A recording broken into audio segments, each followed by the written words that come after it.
Bu, saya mau nanya, boleh gak, Ya, Bu? boleh silakan, Mbak. Uh, kan kalau untuk PBL ini, saya bingung karena saya kan RPL, itu saya harus masuk di beberapa kelas dan beberapa kelompok gitu, Bu. Jadi kalau di setiap kelas ada PBL dan setiap semester ada PBL juga, itu bagaimana ya, Bu? Soalnya kemarin saya konfirmasi ke Pak Iklas, Mm-mm. Pak Ikhlas sampaikan RPL itu hanya cukup sampai mengerjakan tugasnya aja. Jadi tidak sampai ke ikut project-projectnya gitu loh, Bu. Saya juga belum mengerti bagaimana projectnya karena di semester 3 itu juga ada PBL, kemudian di semester 5 juga ada PBL dan kelompok saya juga di beda kelas ada PBL lagi gitu, Bu. Jadi ada tiga PBL yang saya hadapin gitu, Bu. Oh iya gitu ya. Oke, Iya. jadi eh nanti coba kalau besok pagi atau kapan saya ketemu Pak Iklas, nanti saya coba tanyakan kepada beliau khusus Mbak Esti itu nanti seperti apa gitu. Karena kalau mengerjakan tugas, apakah nanti tugasnya dibedakan dengan teman-teman yang mengerjakan PBL atau seperti apa gitu. Nah, dikarenakan setengah semester terakhir nanti habis UTS sampai dengan UAS itu kan teman-teman selain Mbak Esti itu kan ngerjain PBL gitu. Nanti kalau misalnya teman-teman yang ngerjain PBL nanti Mbak Esti ngapain gitu kan. Nah, itu jadi nanti mungkin akan Ibu tanyakan ya khusus ke Pak Ikhlas bagaimana untuk Mbak Esti. Apakah nanti tugasnya terpisah tersendiri atau seperti apa atau mungkin bisa jadi ikut join ke salah satu kelompok atau seperti apa gitu nanti biar lebih detailnya dan lebih pasti nanti saya tanyakan dulu kepada beliau gitu ya. Baik, Oke. makasih ya, Bu. Oke, sip, sama-sama. Ada lagi yang mau ditanyakan terkait PBL sebelum kita mulai? Oke, kalau tidak ada, kita lanjut ya. Jadi malam ini topik kita adalah chapter 10 terkait dengan desentralisasi. Ya, di mana ada subtopiknya yaitu responsibility accounting atau akuntansi pertanggungjawaban, kemudian performance evaluation atau penilaian kinerja, dan transfer pricing. Nah, sebelum kita masuk kepada materi ya, teman-teman kira-kira masih ingat nggak apa sih itu desentralisasi? Atau mungkin dulu pernah mendengar kata-kata desentralisasi dan sentralisasi. Kira-kira ada yang masih ingat nggak? Apa sih itu sentralisasi? Apa itu desentralisasi? Yuk, mungkin pernah dengar waktu belajar kewarganegaraan, ya, atau konsep waktu belajar Pancasila gitu mungkin di semester-semester sebelumnya.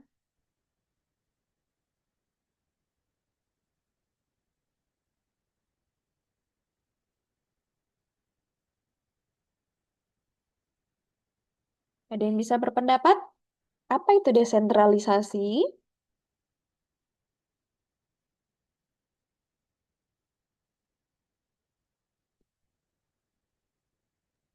Izin menjawab, Bu. Ya, silakan Mbak Azri. Kalau menurut saya sentralisasi itu pemusatan kekuasaannya itu pada pemerintah pusat, Bu. Kalau desentralisasi itu eh, dari pusat ke daerahnya, Bu, ke manajemen terendahnya. Gimana? Manajemen apa, Mbak?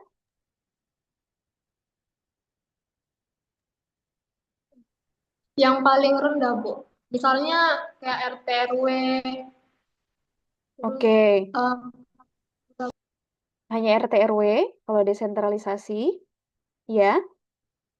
Oke, terus ada iya. lagi yang lain? Ada lagi yang mau menambahkan? Tadi sudah ada satu poin ya yang sudah tepat ya.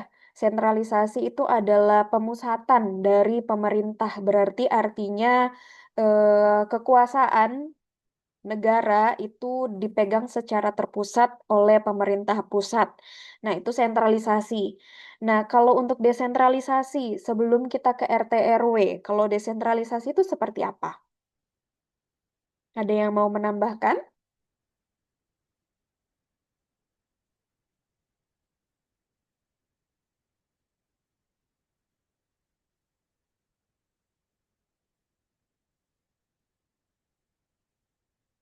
Atau bisa memberikan contoh kira-kira apa bentuk desentralisasi. Misalnya Kota Batam ini kan pasti ada desentralisasi ya. Karena kan Indonesia kan banyak pulau ya teman-teman ya, terdiri dari beberapa pulau. Nah, tidak mungkin sekian banyak pulau dan daerah itu yang mengelola semuanya itu adalah pemerintah pusat. Pasti tidak kehandle itu ya. Maka muncullah yang namanya desentralisasi. Nah, kira-kira desentralisasi itu apa sih? Izin Nanti, menjawab, Bu. oke, silakan Mas. Desentralisasi itu pembagian hak-hak otonom, Bu, di suatu daerah-daerah tertentu dari pusat untuk daerah-daerah tertentu untuk dapat menjalankan pemerintahan daerahnya sendiri tanpa harus terpusat pada pemerintahan pusat, Bu. Oke, tadi ada satu kata-kata kunci ya, yaitu otonomi. Itu ya teman-teman ya. Oke, terima kasih Mas Chanli sudah sesuai gitu ya. Jadi yang namanya desentralisasi itu adalah pemberian wewenang ya untuk daerah-daerah. Kalau konsepnya itu adalah kenegaraan, berarti pemberian wewenang atau kekuasaan kepada daerah-daerah untuk mengelola sendiri. Ya, untuk mengelola sendiri daerahnya atau mempunyai wewenang untuk memutuskan sesuatu terkait dengan terkait dengan daerahnya masing-masing. Itu ya teman-teman ya. Nah, itu yang disebut sebagai desentralisasi atau otonomi daerah. Ya, contohnya kalau dalam kehidupan perpajakan gitu ya, kalau misalnya pajak retribusi gitu kan, parkir, itu kan masuknya kepada pajak daerah. Ya, jadi tidak semuanya itu masuk sebagai pajak pusat gitu ya teman-teman ya. Nah, kemudian ada peraturan-peraturan lain ya yang memang itu bentuknya regulasinya hanya disesuaikan dengan daerah masing-masing gitu ya. Contohnya ya kalau misalnya di Batam, kalau misalnya kita mau menjual barang ya itu dikenakan pajak pertambahan nilai atau PPN.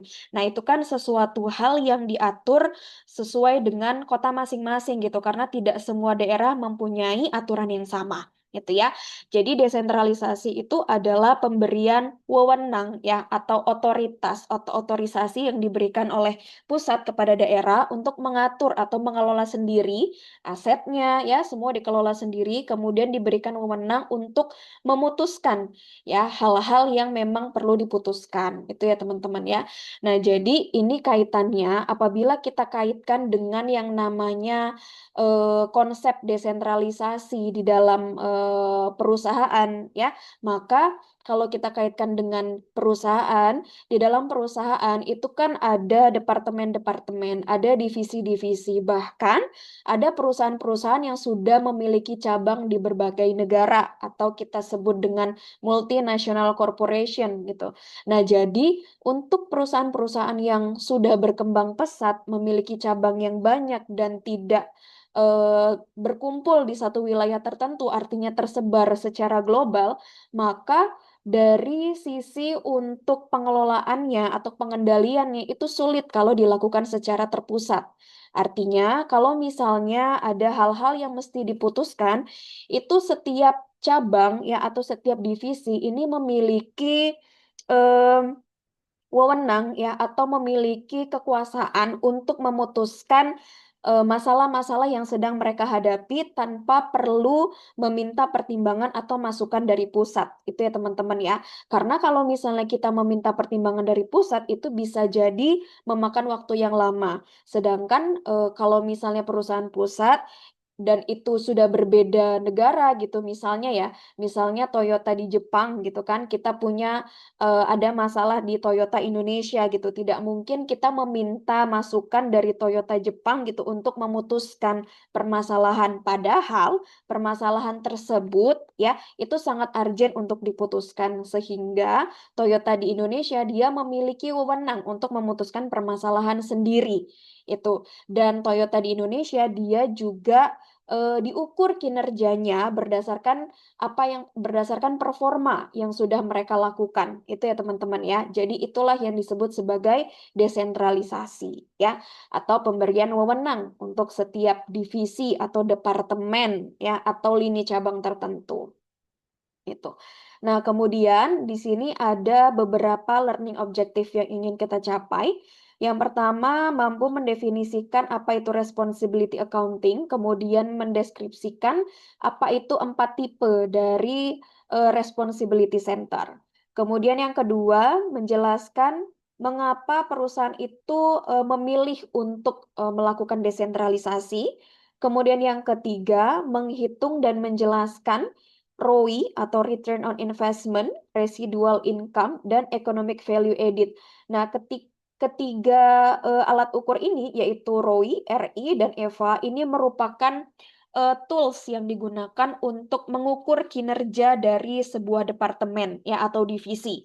Namun, kalau misalnya ROI, RI, dan EVA ini mau kita pilih sebagai alat untuk mengukur kinerja perusahaan secara keseluruhan, itu memungkinkan untuk dilakukan. Itu jadi ROI, RI, dan EVA itu bukan hanya bisa untuk menilai kinerja divisi, tapi juga bisa kita pilih untuk mengukur kinerja perusahaan secara keseluruhan. Kemudian yang keempat, mendiskusikan metode ya dari mengevaluasi, metode pengevaluasian ya atau penilaian kinerja.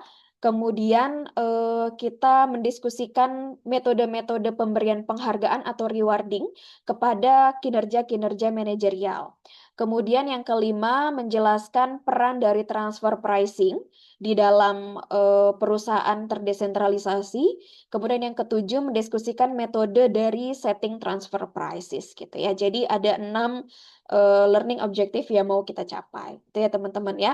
Nah, jadi kita masuk yang pertama terkait dengan responsibility accounting. Jadi di sini ya kalian bisa lihat ya, saya perbesar. Nah, di sini di sebelah kiri ini adalah gambar dari piramida ya atau segitiga yang terbagi-bagi menjadi 3 bagian.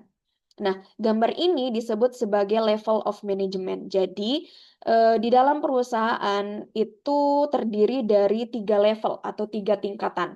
Dimulai dari tingkatan paling rendah, yaitu lower management level, yang terdiri dari misalnya leader, gitu ya, supervisor, kemudian operator, gitu misalnya. Kemudian naik lagi ke tingkatan menengah atau middle management level.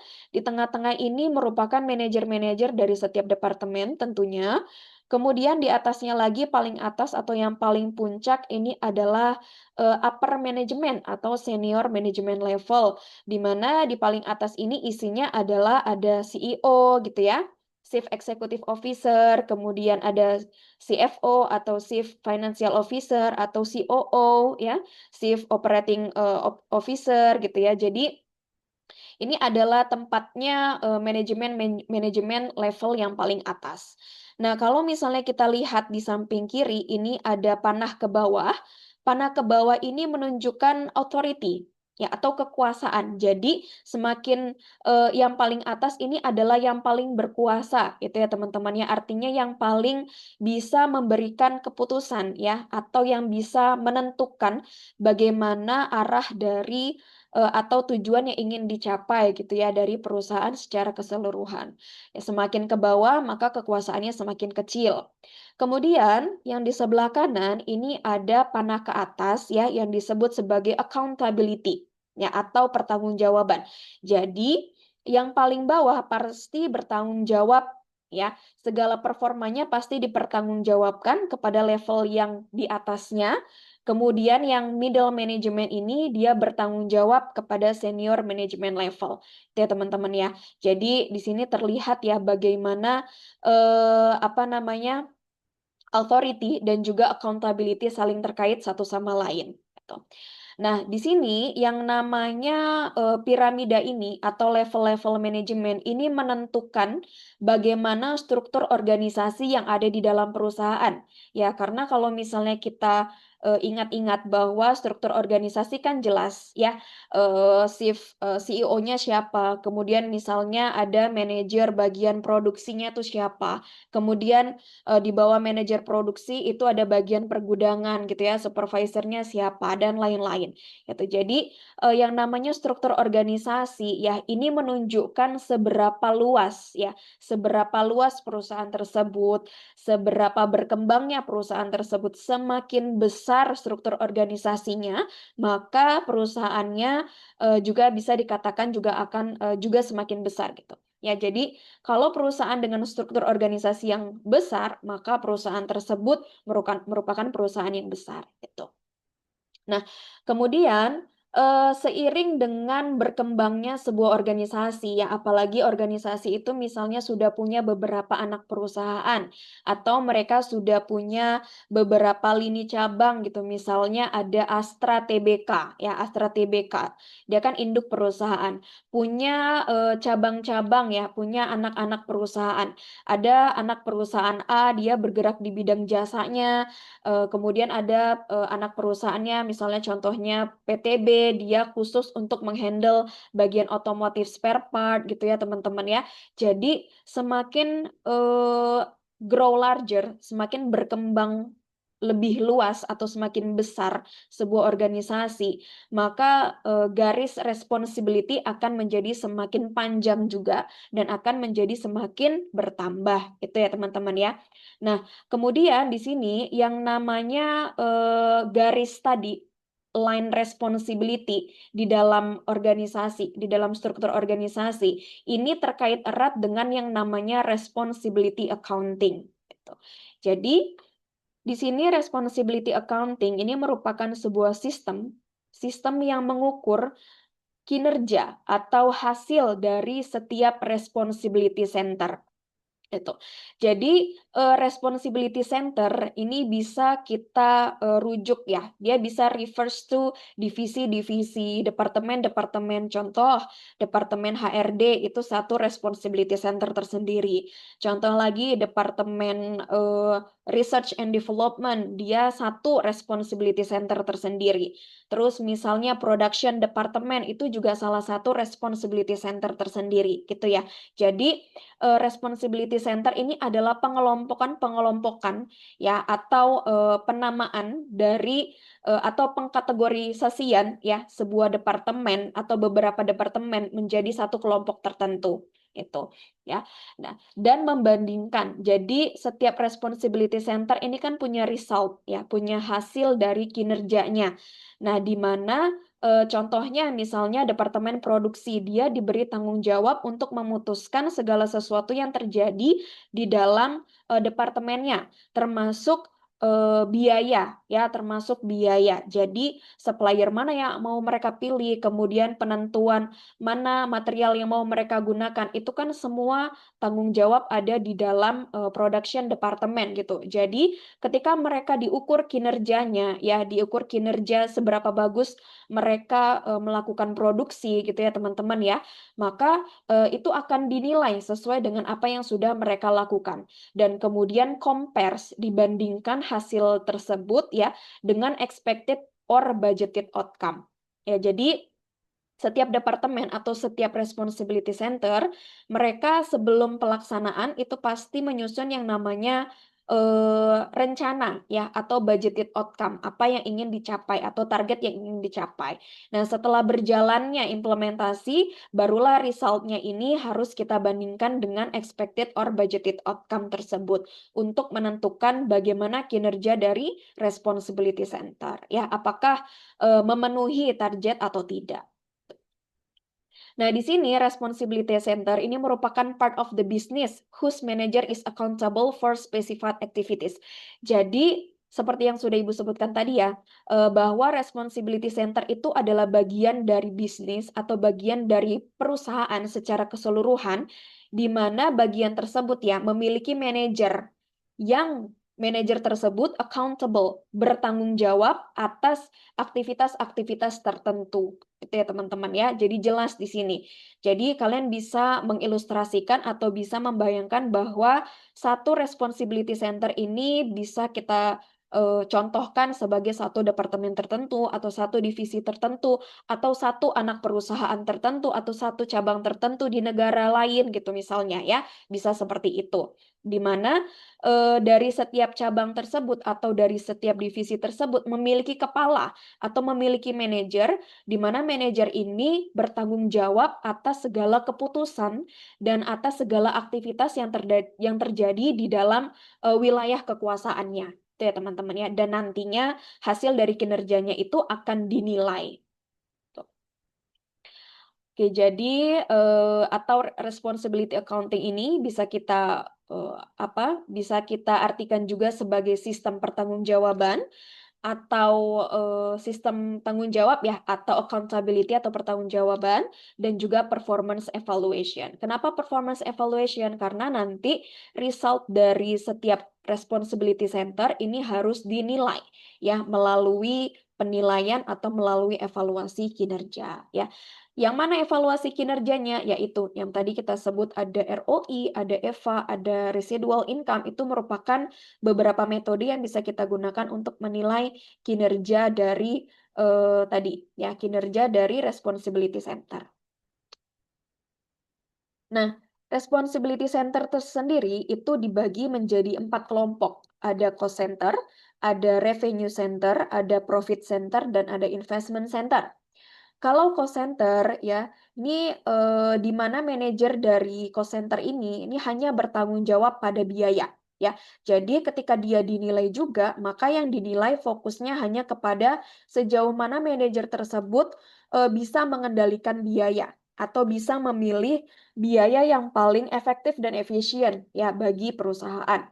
Kemudian yang kedua adalah revenue center. Kalau revenue center, manajernya itu hanya bertanggung jawab kepada generating revenue. Kemudian yang ketiga profit center, ini di mana manajernya ini bertanggung jawab atas keduanya, baik revenue maupun cost.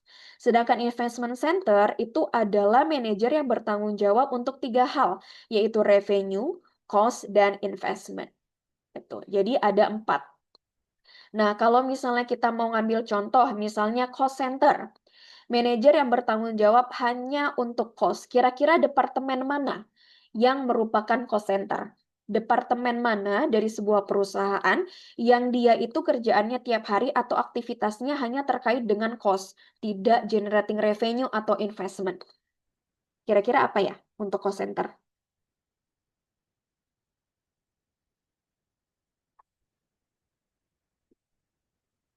Ada yang bisa kasih contoh? Kira-kira departemen apa di dalam sebuah perusahaan yang termasuk ke dalam cost center? Mungkin purchasing. Purchasing. Oke, dia kan tidak generating revenue, ya kan? Kemudian dia juga tidak investment. Berarti purchasing itu kerjaannya ngapain, Mbak Indriani? Aktivitasnya. Mungkin membeli sesuatu kayak inventory di perusahaan seperti itu. Oke. Bahan-bahan untuk perusahaannya gitu. Oke, ya bisa, bisa. Purchasing. Atau yang lain ada departemen lain yang hanya mengurusi tentang biaya, fokusnya biaya. Finance, Bu. Finance. Finance, biaya apa yang setiap hari mereka kelola?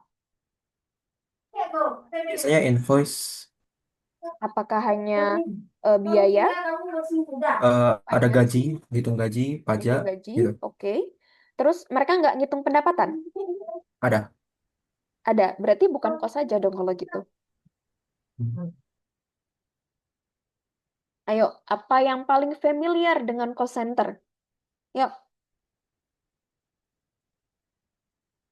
kerjaannya contoh ngitungin cost produk, ngitungin direct material cost, ngitungin eh, berapa material yang terpakai cost-nya. Kira-kira apa Bagian tuh? produksi ya, Bu? Iya, bagian produksi, production departemen, ya, bagian produksi. Ya, jadi bagian produksi itu adalah salah satu contoh dari cost center. Jadi kalau misalnya perusahaan itu atau senior manajemen itu mau menilai performa dari bagian produksi, itu tidak boleh kita kaitkan dengan generating revenue, tidak boleh kita kaitkan dengan berapa pendapatan yang kita peroleh di tahun tersebut. Kenapa? Karena nggak matching, karena mereka bukan bagian untuk generating revenue gitu. Mereka hanya ada bagian yang ditugaskan untuk mengendalikan biaya-biaya produksi, gitu ya. Nah, kalau revenue center, apa contohnya? Manajer dari departemen tersebut hanya bertanggung jawab pada pendapatan.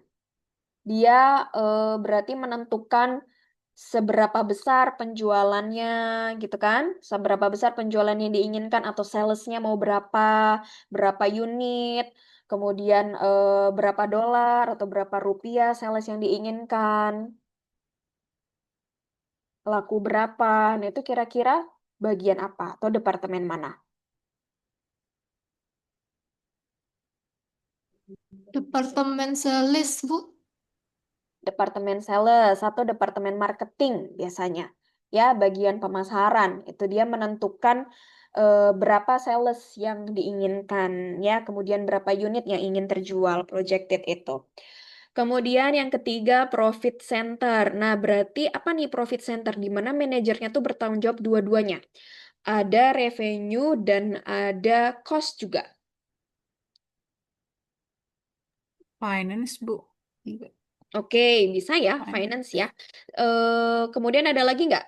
Jadi responsibility center tadi seperti yang saya sampaikan, tidak melulu tentang departemen atau divisi yang ada dalam sebuah perusahaan. Dia bisa anak perusahaan, bisa cabang perusahaan di daerah lain, gitu ya. Misalnya, ini misalnya ya, misalnya Schneider di Batam dia bagian bikin spare part tertentu. Kemudian Schneider di Jakarta dia bagian assembly-nya. Nah, itu juga Schneider di Batam ini termasuk responsibility center. Jadi, satu keseluruhan Schneider yang ada di Batam ini dia merupakan responsibility center apa? Ya cost karena dia adalah production.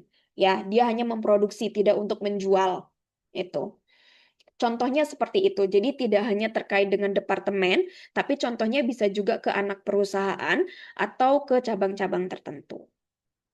Ya, kalau misalnya kita lihat di sini, contoh untuk revenue, ya, revenue center ini contohnya adalah nih, plant managers atau manajer pabrik, di mana manajer pabrik ini bertanggung jawab untuk pricing, ya, menentukan harga jual, kemudian selling produk, ya, dan juga menjual produk yang mereka manufakturir sendiri. Jadi, kalau misalnya Schneider di Batam ini, dia bertanggung jawab untuk manufaktur atau untuk memproduksi barang-barang tertentu, kemudian mereka juga membantu menjualkan atau mereka juga bertanggung jawab untuk penjualannya, maka Schneider di Batam ini dia termasuk sebagai profit center. Gitu ya. Jadi kita harus lihat lagi apa aktivitas sehari-harinya. Kemudian yang terakhir ada yang namanya ini apa investment center. Jadi contohnya bisa research and development gitu ya. Departemen penelitian dan pengembangan karena di dalam penelitian dan pengembangan kan mereka memutuskan ke depannya ya misalnya teknologi apa yang harus kita beli gitu ya untuk menghasilkan sebuah produk tertentu atau mereka menciptakan formula tertentu untuk dapat formula atau resep tertentu mereka perlu uji coba, perlu mesin baru dan lain-lain. Nah, itu di situ ada aktivitas investment di situ ya. Selain itu juga mereka nanti bertanggung jawab kira-kira nih kalau misalnya sudah jadi produk atau makanan tertentu gitu ya, udah dapat resepnya, kira-kira nanti itu bisa dijual di harga berapa. Ya, kemudian nanti mereka juga memperkirakan apa saja bahan baku yang bisa kita gunakan untuk membuat makanan tersebut. Jadi yang namanya Departemen Research and Development bisa kita kategorikan ke dalam tadi ya investment center atau tadi ya contohnya di sini ada PT Astra International Tbk. PT Astra International ini kan pusatnya ya. Nah, di mana induknya. Ya, jadi PT Astra ini induk di mana mereka itu bergerak di bidang otomotif, agribisnis, infrastruktur, dan lain-lain. Nah, ketika mereka mempunyai cabang, contohnya di Asia adalah Astra Auto Parts. Ya, jadi Astra Auto Parts ini dia kerjaannya adalah memproduksi komponen-komponen otomasi gitu ya, otomotif gitu. Jadi Astra Auto Parts ya, dia seperti perusahaan ya. Dia merupakan perusahaan tapi dia merupakan anak perusahaan dari Astra International gitu. Jadi yang namanya Astra Auto Parts dia memproduksi spare part, dia kemudian menjual spare part tersebut dan dia juga bertanggung jawab kalau misalnya ada atau dia juga memiliki kekuasaan untuk melakukan investasi. Nah, ketika ketiga hal itu mereka lakukan, maka Astra Auto Parts ini bisa dikategorikan sebagai investment center. Gitu. Jadi kita harus melihat gitu aktivitas yang dilakukan oleh perusahaan tersebut. Apakah mereka itu hanya produksi saja gitu, ataukah mereka produksi dan menjual, ataukah mereka juga memiliki apa ya, memiliki wewenang atau diberikan kekuasaan untuk melakukan investasi. Jadi nanti dikategorikan apakah cost center, revenue center, profit atau investment center. Oke. Nah, jadi desentralisasi itu pada prakteknya merupakan pendelegasian dari pembuat keputusan atau pendelegasian dari otoritas pengambilan keputusan kepada lower level. Jadi tadi kan otoritas itu kan kalau kita lihat ya dari gambar ini itu kan gambarnya atau panahnya ke bawah ya otoritas. Jadi desentralisasi itu pemberian wewenang dari atas ke bawah. Jadi di saat middle management atau lower management ini diberikan keleluasaan untuk memberikan atau untuk memutuskan sesuatu ya, untuk bertindak atas nama departemennya, maka departemen tersebut bisa kita katakan sebagai responsibility center. Kemudian untuk decentralized decision making ya, allows manager at lower level to make and implement key decision pertaining to their areas of responsibility. Ya, seperti yang saya sampaikan tadi ya. Jadi manajernya itu diberikan keleluasaan untuk memutuskan ya, memutuskan dan mengimplementasikan apa yang diputuskan di area di mana mereka bertanggung jawab. Kemudian kalau centralized decision making itu artinya keputusan yang dibuat oleh very top level and lower level managers are charged with implementing. Jadi kalau sentralisasi decision making itu keputusannya diambil oleh ini yang bagian atas, senior management level, kemudian bagian bawahnya hanya bertugas untuk mengimplementasikan gitu ya, tanpa bisa mengambil keputusan. Itu untuk sentralisasi. Ya teman-temannya, contoh misalnya sebuah perusahaan gitu ya, dari top manajemennya memutuskan untuk menggunakan sistem persediaan yaitu just in time. Maka ya bagian middle management dan lower management yang bertugas untuk mengimplementasikan dari keputusan yang sudah dibuat ya. Itu salah satu contohnya. Jadi jelas perbedaannya antara sentralisasi dan desentralisasi. Oke. Nah, ini adalah alasan kenapa penting untuk tadi pendelegasian wewenang ya atau desentralisasi, karena yang pertama better access to local information. Jadi contohnya ya Toyota di Indonesia gitu. Kalau misalnya mereka diberikan keleluasaan atau diberikan wewenang ya untuk mengelola Toyota di Indonesia sendiri, mereka lebih kenal ya dengan wilayah Indonesia gitu ya. Jadi kalau misalnya apa namanya, better access to local information. Jadi hal-hal terkait informasi-informasi lokal atau yang ada di Indonesia itu lebih dipahami oleh mereka yang ada di Indonesia dibandingkan dengan mereka yang ada di Jepang gitu misalnya.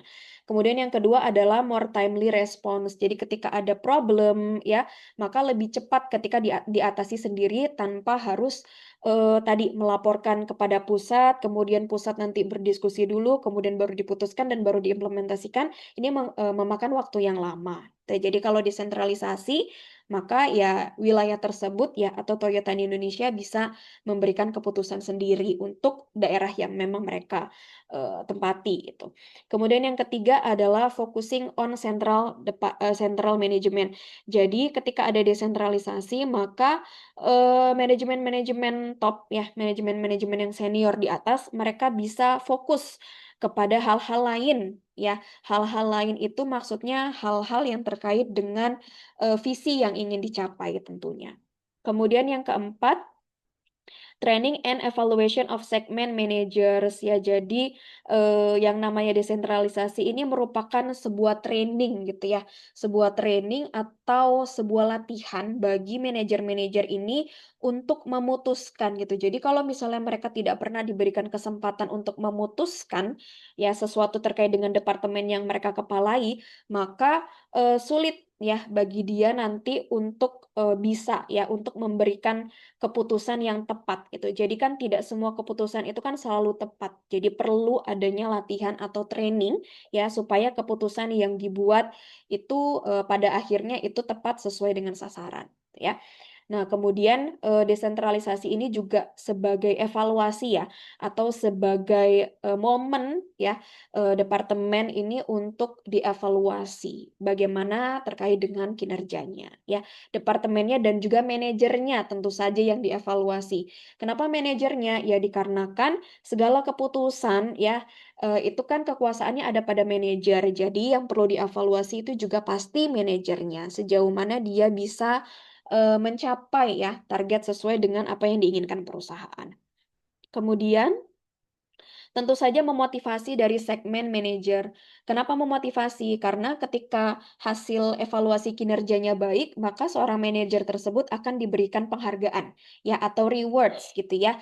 Jadi yang namanya penghargaan ini kan bisa memotivasi seseorang gitu ya. Maka desentralisasi ini merupakan wujud dari motivasi. Kemudian enhance competition gitu. Jadi untuk responsibility center ya. Misalnya ada investment center cabang A, cabang B, cabang C gitu. Ketika mereka itu dinilai kinerjanya, maka itu merupakan sebuah momen mereka untuk meningkatkan yang namanya kompetisi, ya saling berkompetisi. Cabang mana yang kinerjanya paling bagus, kemudian nanti untuk cabang dengan kinerja paling bagus akan diberikan rewards tertentu gitu. Nah, itu tentu saja akan enhance yang namanya competition, tapi ke arah yang positif, ya teman-teman ya. Jadi itulah alasan kenapa desentralisasi ini perlu untuk dilakukan. Oke. Ya, eh, di sini contohnya lagi ya untuk responsibility center. Ini kan ada City Corporation milik Hairul Tanjung gitu kan. Ini kan induk perusahaan ya. Jadi mereka punya anak perusahaan ada di bidang retail ya, seperti Trans Retail dan juga bidang jasa media seperti Trans TV. Jadi yang namanya Trans TV dan Trans Retail ini dua-duanya disebut sebagai investment center. Ya, kenapa? Karena mereka bertanggung jawab atas cost, bertanggung jawab atas revenue, dan bertanggung jawab atas investment. Ya, jadi kedua cabang ini ya, kedua anak perusahaan ini, Trans TV dan Trans Retail ini pasti akan tadi dievaluasi kinerjanya. Ya, kemudian kalau misalnya kinerjanya baik ya, sesuai dengan budgeted outcome itu tadi atau expected outcome, maka mereka nanti akan diberikan rewards tertentu oleh City Corporation. Ya, jadi yang namanya tadi responsibility accounting itu tidak melulu terkait dengan divisi atau departemen. Jadi bisa seperti ini anak perusahaan atau cabang tertentu. Sampai di sini ada yang mau ditanyakan sebelum kita masuk ke evaluasi performance? Enggak? Cukup jelas? Jadi kalian harus bisa Jelas, Bu. membayangkan gimana? Jelas, Bu. Oke, sudah jelas ya. Jadi teman-teman harus bisa membayangkan dalam sebuah perusahaan, jadi semakin luas atau semakin berkembangnya perusahaan, maka diperlukan pendelegasian wewenang gitu untuk mengatur perusahaannya masing-masing atau daerahnya masing-masing atau departemennya masing-masing. Nah, tadi Ibu sampaikan bahwa yang namanya responsibility center ya itu perlu dievaluasi. Di sini kita akan belajar bagaimana cara melakukan evaluasi, tapi khusus investment center. Di mana investment center itu tadi, itu kan mereka juga bertanggung jawab atas 3 hal, yaitu cost, revenue, dan juga investment.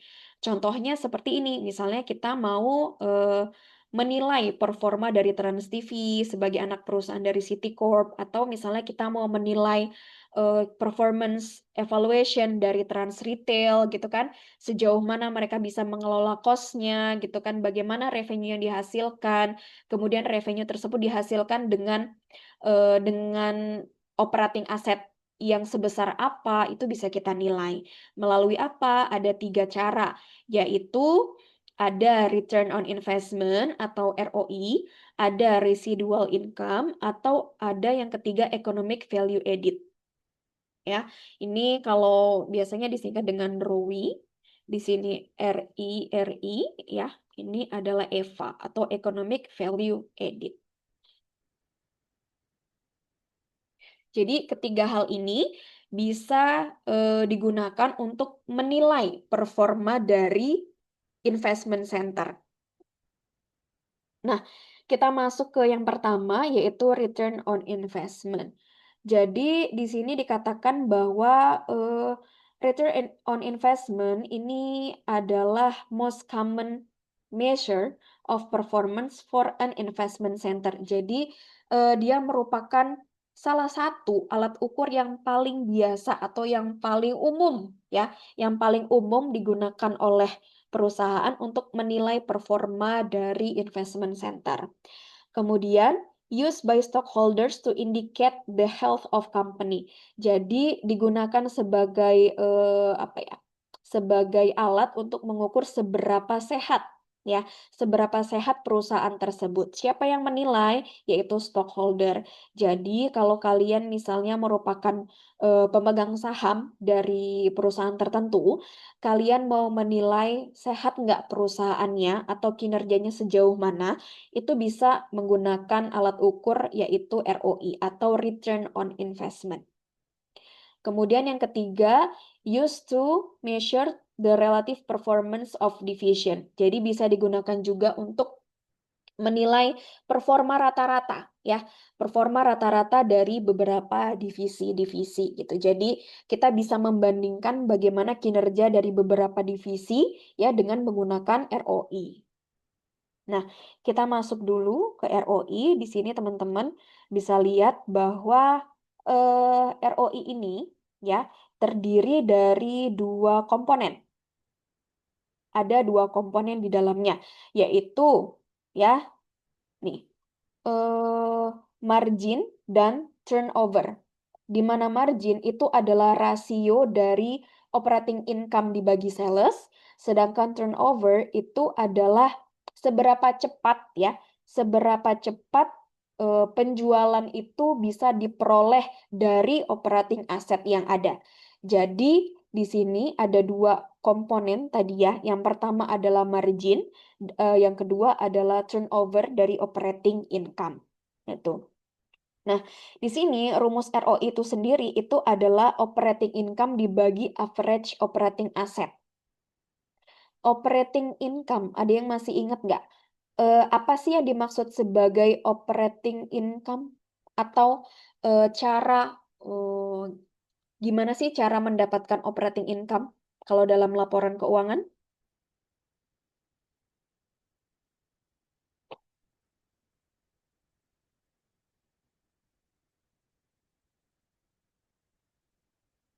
Yuk. Operating income, bagaimana cara mendapatkan pendapatan operasi atau laba operasi?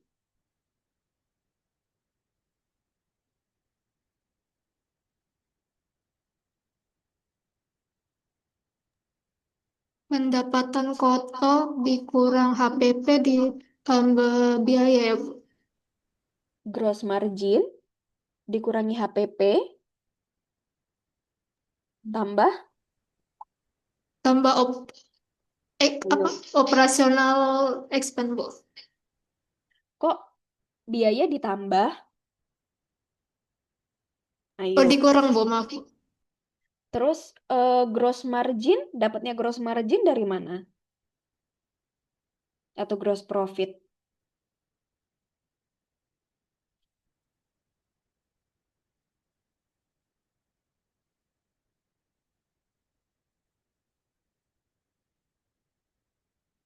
Yuk, diingat lagi laporan keuangan laba rugi.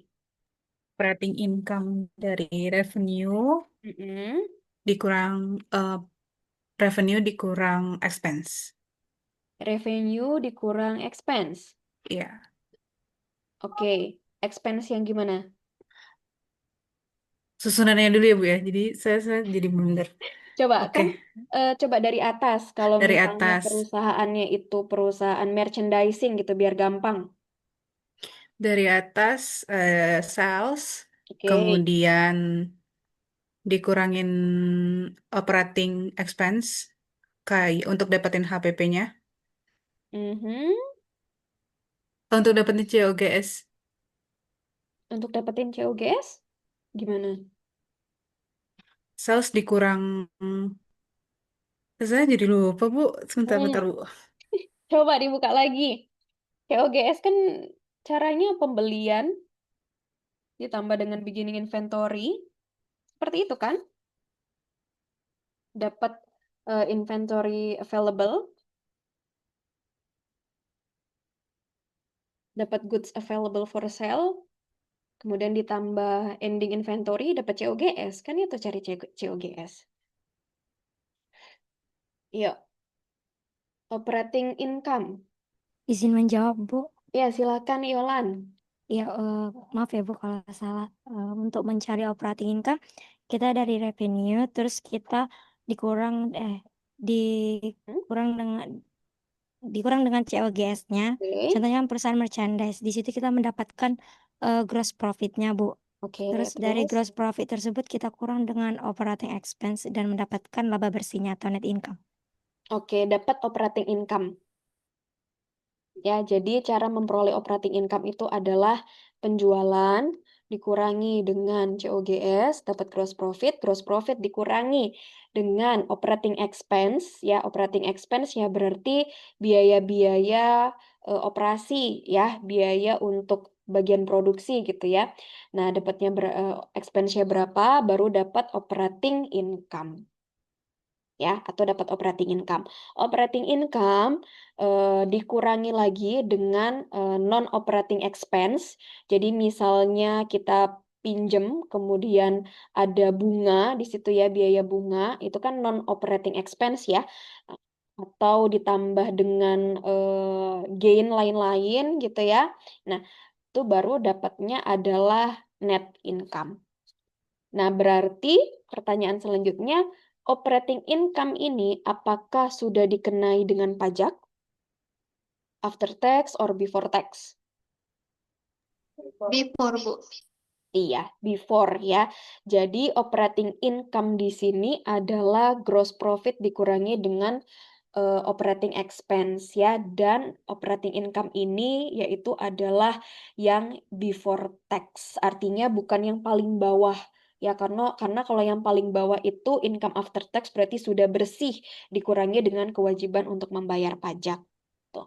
Nah, di sini untuk mencari operating income ya, operating income margin ya berarti ya, eh, maaf, di sini untuk mencari margin, jadi rumusnya bisa margin dikali turnover atau bisa operating income dibagi dengan average operating sales. Bisa dengan dua cara tersebut.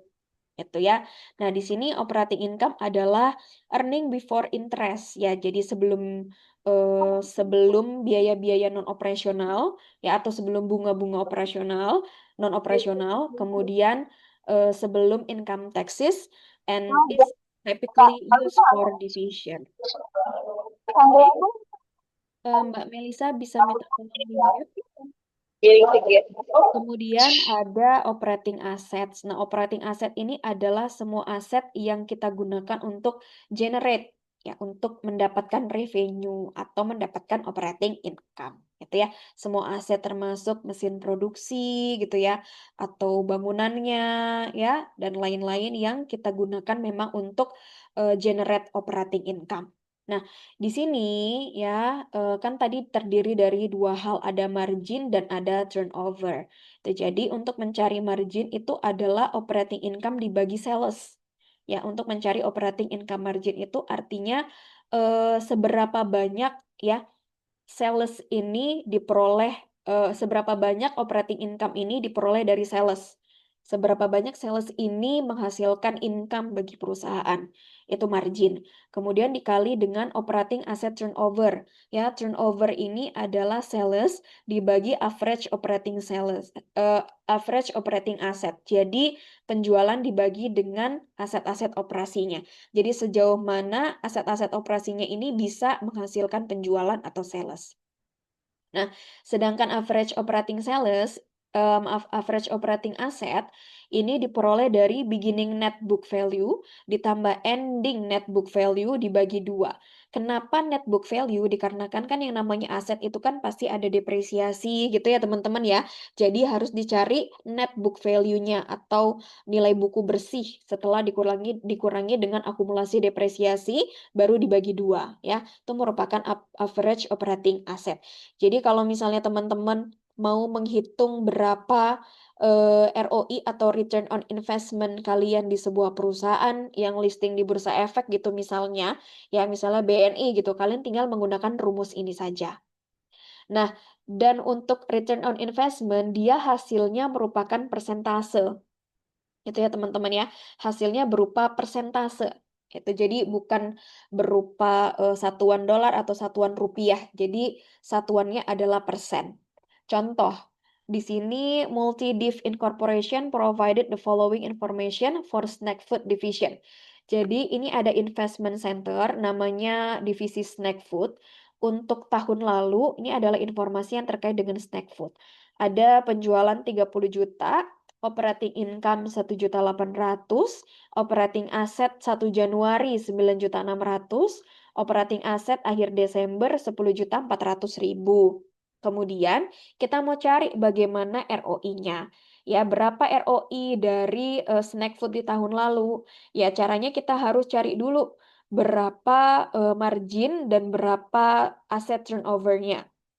Nah, di sini average operating asset kita dapat dari beginning asset ditambah ending asset dibagi 2, ya berarti yang ini ya. 9.600.000 ditambah 10.400.000 ini harusnya ya net book ya, harusnya net. Kemudian dapat 9.600.000 tambah 10.400 dibagi 2, dapat average operating assetnya 10 juta. Ya, kemudian kita cari margin. Margin itu adalah operating income dibagi sales, yaitu 1.800.000 dibagi 30 juta, dapatnya 6% atau 0,06. Nah, setelah itu kita cari ROI-nya. Ya, kita cari ROI-nya. Sebelum cari ROI, kan tadi baru dapat margin. Turnover-nya belum dapat. Kita cari dulu turnover-nya. Sales dibagi average operating sales yang tadi sudah kita dapatkan di sini. Ya, sales-nya adalah 30 juta dibagi 10 juta, maka turnover-nya adalah 3. Ya, sehingga ROI-nya bisa kita kalikan 3 ya, dikali margin. Marginnya ini tadi 6% atau 0,06. Sehingga dapat return on investment adalah 18%. Atau kalau misalnya kita mau cari lewat rumus yang lain, misalnya operating income dibagi dengan average operating asset, kita tinggal membagi, ada operating income di sini sebesar 1.800.000, kita bagi dengan average operating asset yang ini. Ya, dibagi dengan 10 juta. Dapatlah 0,18 atau 18%. Jadi bagaimanapun caranya, mau cara yang mana yang dipilih, hasilnya tetap sama. Kalau misalnya memang average operating asset sudah diketahui, kemudian operating income sudah diketahui ya, maka yang cara lebih cepatnya adalah kita tinggal membagi operating income dibagi rata-rata operating asset. Dapat ROI-nya. Ya, di sini dapat 18%. Sehingga dapat kita peroleh kesimpulan bahwa 18% ya 18% operating income yang kita dapatkan itu operating income. Jadi kita dapat ambil kesimpulan 18% ini dari operating income ini diperoleh dari operating asset. Itu ya teman-teman ya. Jadi hanya 18% dari operating asset yang menciptakan operating income. Nah, jadi itu rumusnya. Jadi di sini kita bisa tahu ya lewat rumus ini bahwa ketika kita mau menghitung performa dari investment center ya, maka ada beberapa hal yang kita pakai. Ada operating income, di mana operating income ini kita membutuhkan ada revenue, membutuhkan expense gitu ya teman-teman ya, membutuhkan gross profit, itu kan membutuhkan sales gitu. Nah, di sini ya ternyata ada kelebihan dan juga ada kekurangan tersendiri dari return on investment ini ketika mereka digunakan sebagai alat pengukur performa dari kinerja perusahaan. Nah, di sini ada advantage-nya yang pertama yaitu encourage investment center managers to focus on relationship between sales, expenses, dan investment itu ya. Jadi di sini ya yang namanya ROI ini bisa digunakan sebagai cara ya, cara bagi manajer supaya mereka lebih termotivasi atau lebih terdorong untuk menjaga hubungan sales, expense, dan investment. Kenapa? Dikarenakan sales, expense, dan investment ini merupakan tiga komponen yang digunakan di sini untuk menentukan ROI-nya.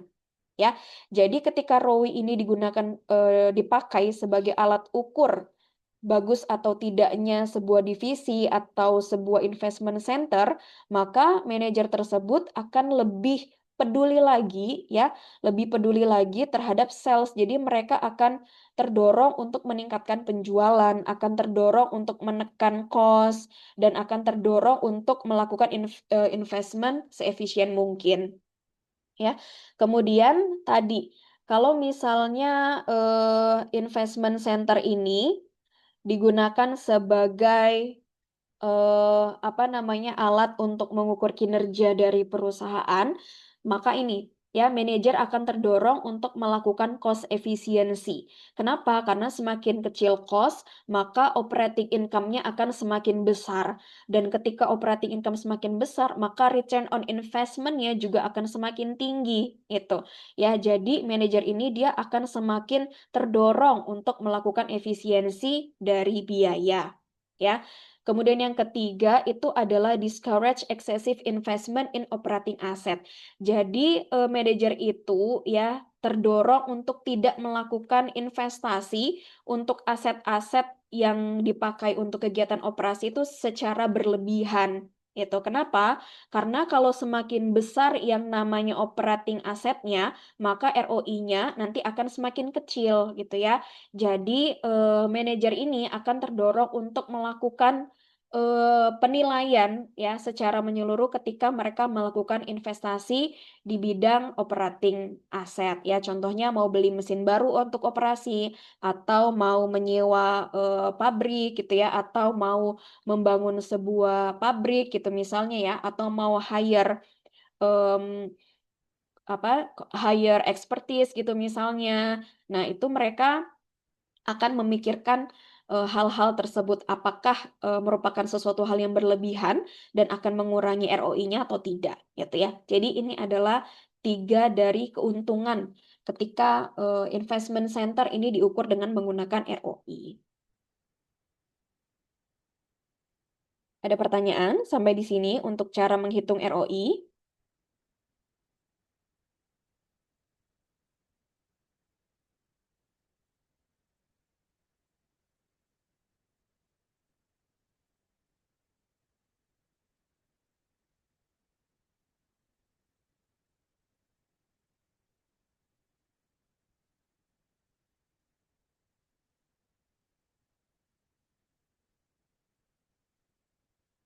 Oke, jadi di samping ada kelebihannya, ternyata pengukuran dengan RO ini juga ada kekurangannya.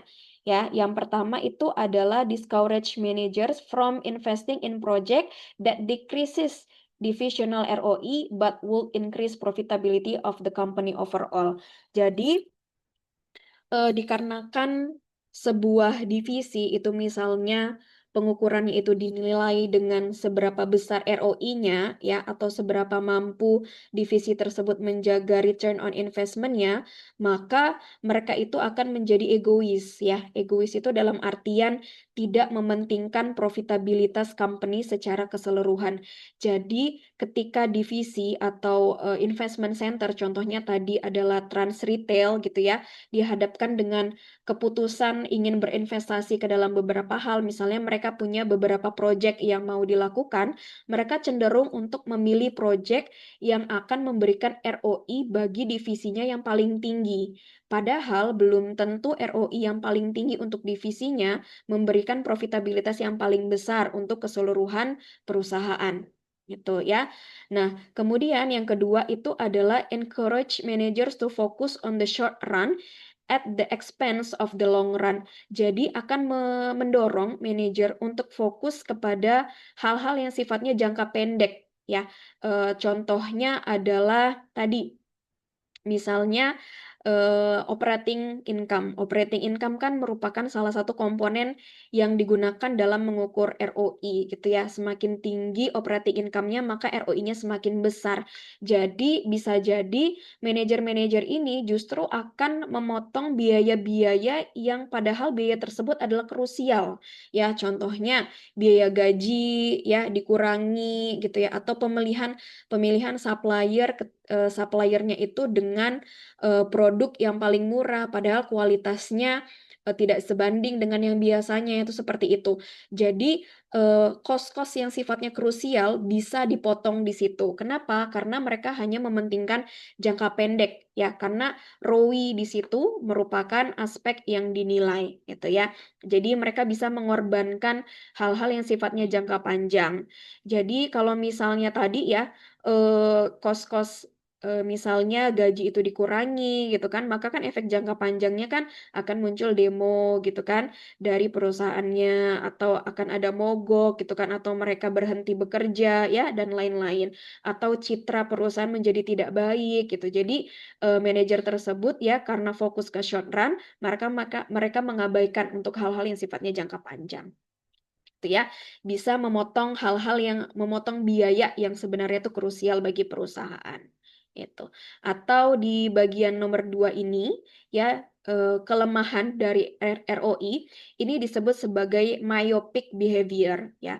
Myopic behavior MYOPIC ya, miopia atau perilaku miopia atau myopic. Nah, kalau pernah dengar nggak myopic itu rabun apa?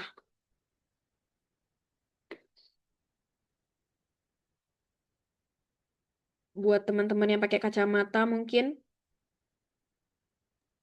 Rabun dekat ya, Bu. Iya. Rabun dekat apa rabun jauh? Jauh, Bu. Rabun jauh ya myopic itu. Jadi myopic behavior itu adalah ketika manajer ini punya perilaku yang tidak bisa, yang rabun jauh, artinya tidak melihat masa depan dalam jangka waktu yang panjang. Itu tadi, hanya mementingkan yang short run-nya saja. Ya, jadi kalau misalnya ada project-project ya yang sekiranya itu bisa meningkatkan ROI divisinya, mereka akan memilih.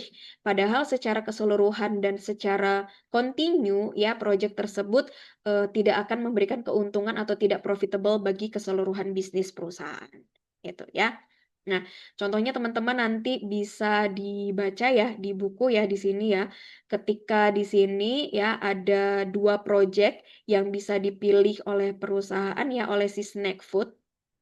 Jadi si Snack Food ini ya dia punya current dari ROI. Jadi di sini mereka punya ROI saat ini ya currently. Currently earning ROI-nya adalah 18%. Kemudian mereka punya operating asetnya sudah 10 juta. Ya, dengan 10 juta operating aset tersebut mereka bisa memperoleh operating income 1,8 juta dengan ROI 18%. Nah, sekarang corporate headquarters will approve up to 15 million in new investment capital and require that all investment earn at least 12%. Jadi, headquarters ini memperbolehkan si Snack Food ini untuk melakukan investasi ya atau investment capital belanja modal ya up to 15 juta. Jadi diberikanlah 15 juta ini untuk investasi. Nah, tapi si headquarters ini menginginkan investasi tersebut paling tidak earns at least 12%. Jadi paling tidak memberikan keuntungan sebesar 12%. Jadi ada dua proyek yang sedang dinilai ya. Nah, jadi kalau proyek pertama investment capital atau belanjanya itu cuma 10 juta. Tapi lewat belanja 10 juta dapat operating income-nya 1.500.000. Kemudian ROI-nya berarti 15%. Ya. Kemudian ada project 2. Project 2 ini nilai investmentnya cuma 4 juta. Sedangkan operating income-nya 760.000 dan ROI-nya adalah 19%.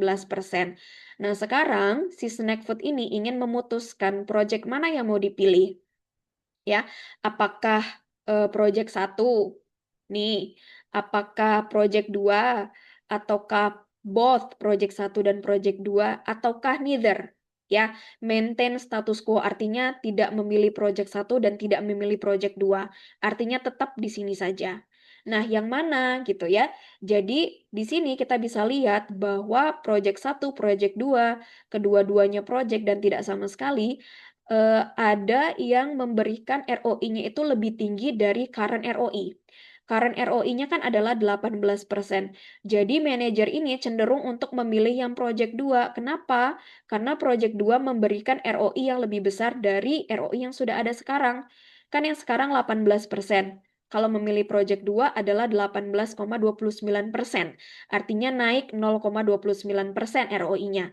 Nah, manajer ya cenderung untuk memilih proyek kedua. Padahal kita lihat lagi di sini ya, ternyata yang memberikan operating income paling tinggi itu sebenarnya adalah proyek 1 gitu ya. Nah, jadi kalau misalnya memilih proyek 2 ya, di sini kan milih proyek 2. Proyek 2 itu nilai investmentnya cuma 4 juta. Padahal diberikan modal 15 juta.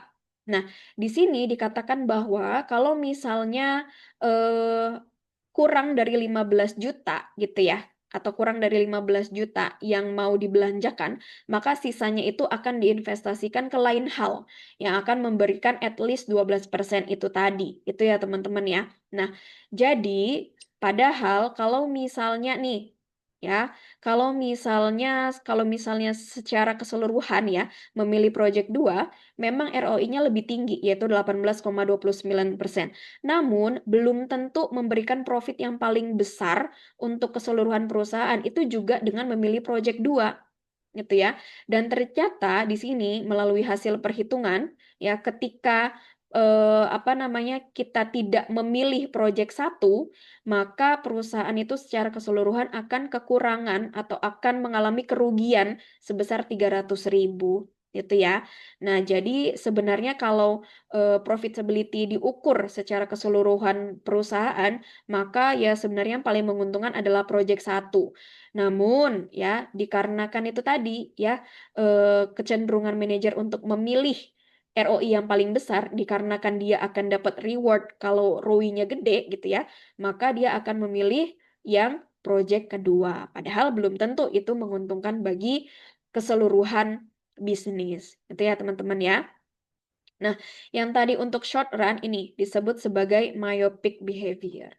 Jadi, karena manajer itu dinilai ya kinerjanya, kemudian dia juga diberikan rewards, sehingga siapa sih yang nggak mau dapat rewards gitu kan? Pasti akhirnya mereka akan memunculkan perilaku-perilaku disfungsional. Jadi, myopic behavior ini adalah perilaku disfungsional atau perilaku-perilaku yang menguntungkan dirinya sendiri. Dikarenakan kan berarti tidak ada goal congruence atau sudah tidak sejalan lagi dengan target ya, tidak sejalan lagi dengan tujuan yang ingin dicapai oleh perusahaan dan bisa merugikan perusahaan itu sendiri. Dikarenakan itu tadi hanya menguntungkan dirinya sendiri. Itu ya teman-teman ya. Jadi itu tadi kekurangan dari ROI. Ada yang mau ditanyakan sampai di sini sebelum masuk ke residual income? Ya, gue izin bertanya. Ya, silakan. Hal-hal yang seperti itu yang praktik menyimpang itu apakah bisa di handle atau dihindari ya, Bu? Dihandle atau dihindari ya berarti tergantung perusahaan menyeting bagaimana sistem pengendalian manajemennya. Ya, jadi lewat sistem pengendalian manajemen itu akan dibuat sedemikian rupa bagaimana sistem rewards dan sistem punishment dan sistem penilaian kinerja. Ya, berarti kalau misalnya ROI itu tadi bisa menimbulkan dysfunctional behavior, artinya perusahaan tidak bisa menilai dengan satu alat ukur saja. Ya, berarti nggak boleh hanya menilai dengan ROI saja. Kenapa? Karena tadi ada yang namanya myopic behavior. Nah, berarti perusahaan itu harus memilih paling tidak 2 sampai 3 alat ukur atau semakin banyak alat ukur yang bisa dilakukan untuk menilai ya kinerja sebuah divisi itu semakin bagus. Itu ya.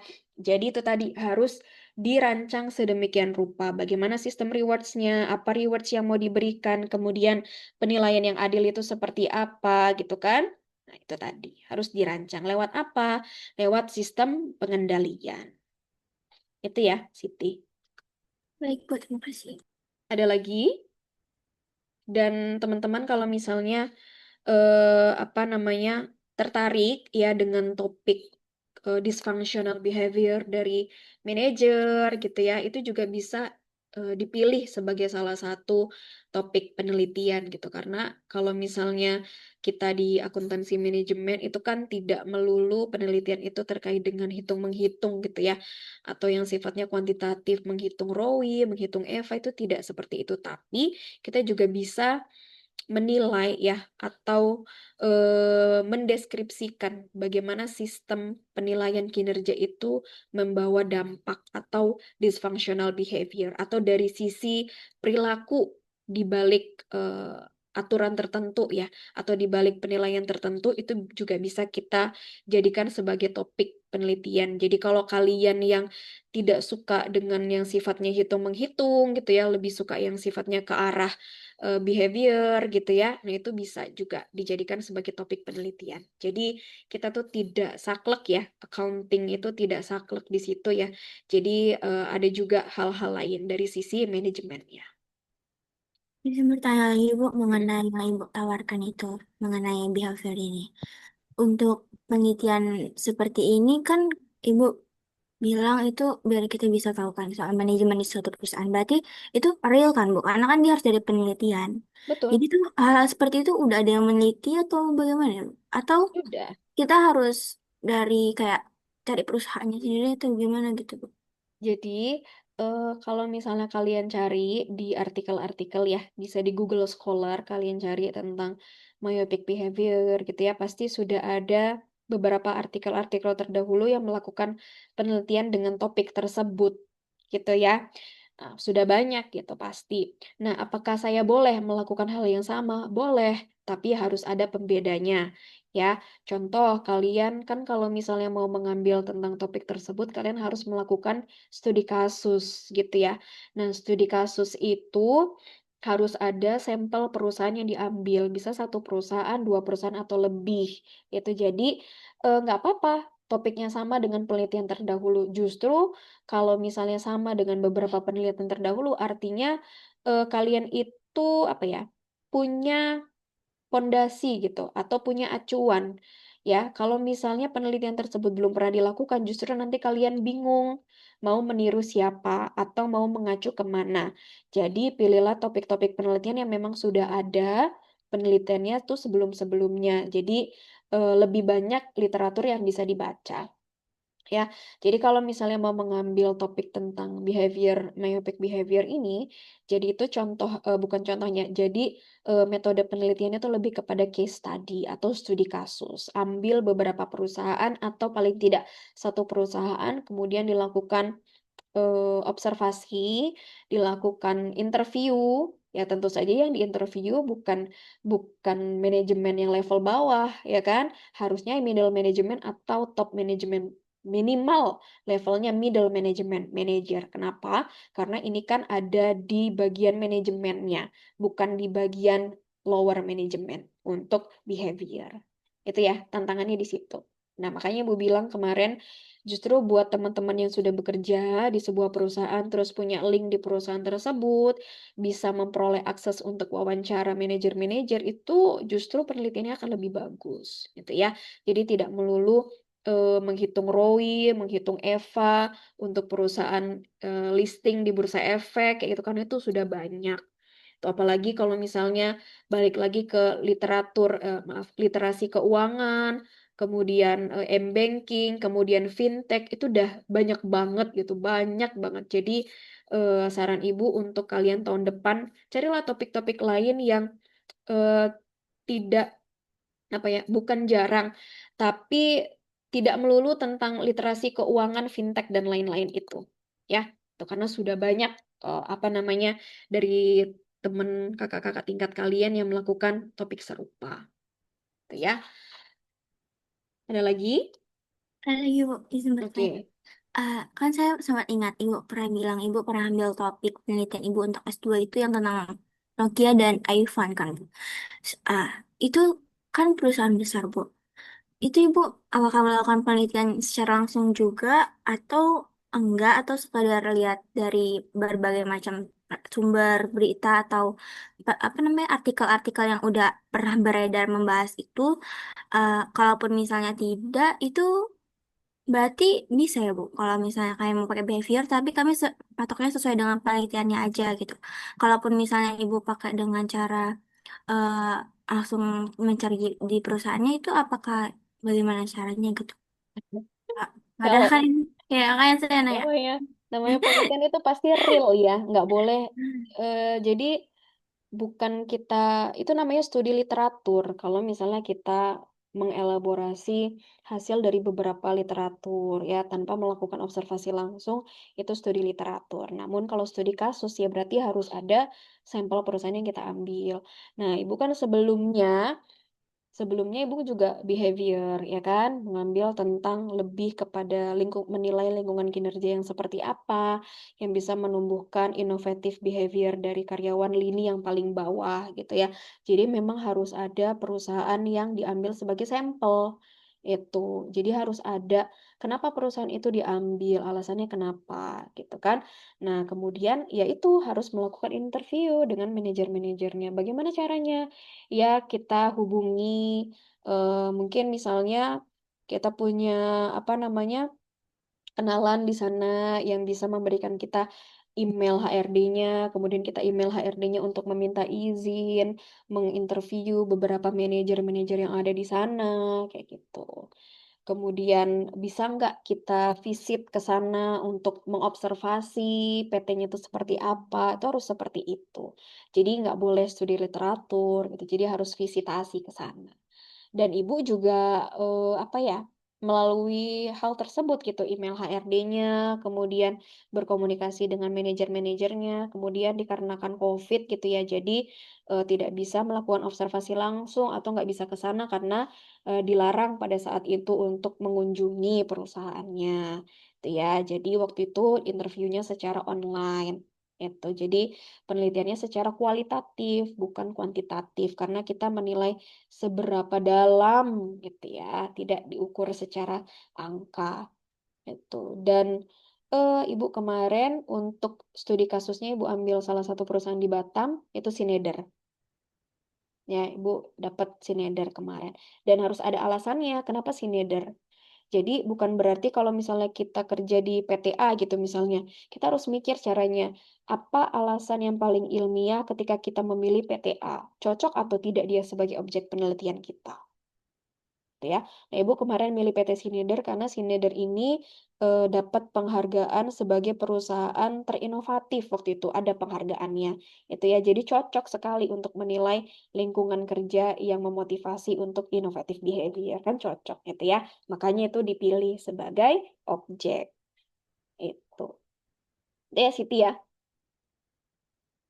Oke. Ya, Bu, izin bertanya lagi. Boleh nggak, Bu? Boleh, Bu. Saya mau nanya soal kayak, kalau saat Ibu meneliti itu apa yang harus kita perhatikan gitu, Bu? Kalau misalnya jadi gitu kan. Hal-hal apa yang, kan, Banyak yang harus diperhatikan. ya, Nanti ya di mata kuliah metodologi penelitian semester depan. ya, Bu, Ya, makasih. gitu ya. Oke, kita ke sini dulu ya. Nah, teman-teman, kita lanjut ya. Di sini yang kedua adalah alat ukurnya berupa residual income. Residual income itu kan berarti nilai sisa dari income atau nilai sisa dari pendapatan. Nah, di mana residual income itu merupakan selisih di antara operating income dan juga minimum dollar return required pada company's operating asset. Rumusnya itu adalah operating income dikurangi dengan minimum rate of return dikali dengan operating asset. Jadi operating income caranya masih sama mendapatnya. Kemudian ada di sini minimum rate of return. Jadi minimum rate of return ini adalah berapa minimum pengembalian dari operating asset. Jadi misalnya kita punya aset operasi sebesar 100 juta. Kan 100 juta itu kan merupakan modal kita yang berbentuk aset, misalnya mesin, gedung, dan lain-lain. Nah, dari aset yang kita punya tersebut, dari modal yang sudah kita keluarkan untuk memperoleh aset tersebut, kita mau minimum pengembaliannya itu seberapa? Ya, minimum rate of return-nya itu seberapa? Jadi, residual income itu adalah nilai sisa dari operating asset setelah dikurangi dengan rate of return minimum dikali dengan operating asset. Gitu ya. Nah, contoh. Di sini Multi-Div on Corporation provided the following information for appliance division for last year. Di sini ada sales sebesar 117 juta, kemudian ada operating income sebesar 3.510.000, kemudian ada average operating sales sebesar 19.500.000. Kemudian sudah diketahui bahwa Multi-Div Incorporation ini memerlukan 12% minimum pengembalian ya dari average operating asset yang 19.500.000. Disuruh menghitung berapa residual income-nya. Ya, maka di sini kita dapatkan cara mencarinya kan adalah operating income 3.510.000 kita kurangi dengan 12% dikali dengan 19.500.000. Ya. Nah, begini, dapatlah 1.170.000. Jadi, kalau misalnya ROI tadi ditunjukkan dalam bentuk persentase, kalau residual income ya ini ditunjukkan dalam bentuk satuan mata uang, bisa dolar atau rupiah, ya. Dan residual income yang dikatakan bagus atau positif itu ketika hasil residual income-nya adalah positif. Jadi kalau hasil residunya adalah minus, artinya kinerjanya dinilai tidak bagus. Kenapa? Karena berarti operating income-nya jauh lebih kecil dibandingkan dengan pengembalian dari operating asset yang diinginkan. Gitu ya. Artinya kan kita kalau misalnya berinvestasi atau kita modal gitu kan, mengeluarkan modal, kita kan pengen pengembalian gitu ya. Pengen balik modalnya seberapa. Nah, di sini perusahaan itu paling tidak mau pengembalian dari modalnya adalah 12%. Jadi kalau ternyata operating income-nya lebih kecil, ya berarti tidak ada nilai sisa, berarti kita rugi gitu ya. Nah, namun kalau di sini positif atau artinya di atas operating income, ya artinya kinerja dari divisi tersebut dinilai baik gitu ya. Artinya adalah ya nilai residu dari income yang bisa disumbangkan oleh perusahaan itu ya teman-teman ya. Itu untuk residual income. Nah, untuk keuntungannya, advantages-nya, yang pertama, dollar measure of performance. Jadi diukurnya berdasarkan satuan rupiah ya atau satuan dolar atau mata uang. Kemudian yang kedua adalah refocuses the managers on dollar profit gitu ya. Jadi memfokuskan manajer itu untuk apa ya? Memfokuskan kembali manajer untuk profit-profit dalam bentuk dolar atau dalam bentuk moneter atau mata uang ya. Kemudian kalau misalnya keuntungan lainnya itu adalah dikarenakan di sini dalam rumus sudah dimasukkan komponen minimum rate of return itu artinya ya sudah ada di sini berapa minimum pengembalian yang diinginkan oleh investment center tersebut gitu ya. Jadi untuk menjaga jadi paling tidak ada di sini 12%. Kemudian untuk disadvantages-nya, yang pertama absolut ya. Jadi pengukurannya absolut. Jadi kan hanya satu angka saja, 1.170.000. gitu ya. Absolute measure to return that makes it difficult to directly compare the performance of division gitu ya. Jadi sulit untuk menilai performa dari beberapa divisi ya. Contohnya itu seperti ini yang di buku. Nih, ya kita bisa lihat di sini ada divisi A dan ada divisi B. Nah, divisi A itu residual income-nya adalah 300.000. Divisi B residual income-nya adalah 100.000. Jadi kalau kita lihat divisi A dan divisi B hanya berdasarkan residual income, kita bisa memutuskan bahwa divisi A jauh lebih baik dibandingkan divisi B, dikarenakan divisi A residual income-nya lebih tinggi, gitu kan? Namun ternyata kalau kita bandingkan, ya kita lihat di sini. Ini ada yang namanya residual return atau kita cari ya seberapa besar sih residual income yang diperoleh di sini itu diperoleh dari operating asset. Jadi operating assetnya 15 juta ini ya kita bandingkan dengan residual income. 300.000 kita bagi dengan 15 juta dapat 2%. Jadi apa ya? Residual income yang 300.000 ini cuma 2%-nya dari modal yang kita keluarkan atau dari operating asset yang kita punya. Sedangkan kalau divisi B, residual return-nya adalah 4%. Artinya 100.000 ini ya itu sudah menghasilkan 4% dari operating asset yang dimiliki divisi B. Artinya kalau misalnya kinerja divisi itu hanya saklek atau absolut berdasarkan residual income saja, eh, senior manajemen itu bisa salah memilih mana divisi yang paling bagus ya. Kalau berdasarkan absolutnya ya berarti 300.000 divisi A paling bagus. Padahal kalau kita telaah lebih lanjut lagi ternyata divisi B yang lebih bagus dibandingkan divisi A. Dikarenakan apa? Residual return-nya ternyata lebih besar dari divisi A. Gitu ya. Nah, jadi itu salah satu kekurangan dari residual income. Kemudian yang kedua, dia does not discourage myopic behavior. Jadi sama seperti ROI tadi, dia tidak bisa menurunkan kecenderungan manajer untuk melakukan short run atau behavior yang apa ya tidak bisa melihat jangka panjang itu tadi. Gitu ya. Kenapa? Karena masih menggunakan tadi operating income ya, operating income dan juga operating asset di sini. Kalau misalnya di sini kita pakai operating income, artinya manajer itu masih punya kecenderungan untuk memangkas biaya-biaya atau memangkas kos-kos yang sebenarnya itu krusial bagi produk ya atau bagi jasa tertentu gitu. Jadi dia tidak bisa menurunkan kecenderungan manajer untuk myopic behavior itu tadi. Ya, itu tadi. Nah, kemudian untuk mengatasi ROI dan juga residual income, muncullah satu lagi pengukuran kinerja yang namanya Economic Value Added atau EVA. Ya, jadi EVA ini dikatakan sebagai solusi ya yang menjawab kelemahan ROI dan juga residual income. Jadi kelemahan dari ROI dan residual income itu diatasi ketika perusahaan mengukur dengan menggunakan Economic Value Added.